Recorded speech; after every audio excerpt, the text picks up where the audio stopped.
দাদারা করে আসছেন সেভাবেই চলতেছে, দিনে দিনে অনেক উন্নতি হয়েছে মাশাআল্লাহ আপনাদের সাহায্যে। আপনারা আরো সাহায্য করবেন।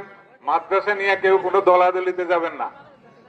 আল্লাহ রসুলের ঘর, আল্লাহ রসুলের শিক্ষা দেওয়া হয় এখানে।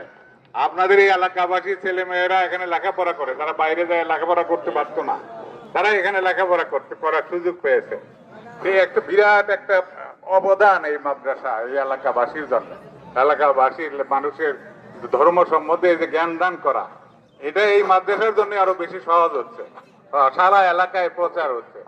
তারপরে দয়া করে মাদ্রাসায় বেশি বেশি সাহায্য করবেন, যার যার সামর্থ্য আছে সামর্থ্য অনুযায়ী সাহায্য করবেন। আল্লাহর নাম নিয়ে, আল্লাহ যত দান করবেন তত আল্লাহ দিবে। দান করলে কিন্তু ফেলনা না, দান করলে 1 টাকা, যে হুজুর ওয়াজ করলেন একটু আগে শুনছেন, এই রোজার মাসে যে 1 টাকা দিতে 70 টাকার সওয়াব পাবে। তা যে রোজা মাসে 1 টাকা দিতে, আপনি একটা সাদাকা কি বলে, এটা খালি টাকা দিলেও হয় না। মাদ্রাসার জন্য ভালো কিছু বললেন, মাদ্রাসা যাতে উন্নয়ন হয় সেই জন্য মানুষকে বললেন, উৎসাহিত করলেন, এটাও আপনার স্বভাব হবে। মানে পদে পদে সওয়াব। এই স্বভাবটা আমরা এই 1 মাস শেষ হয়ে গেছে, আমাদের যাদের সৌভাগ্য হয়েছিল আপনারা সেটা পালন করতে পেরেছি।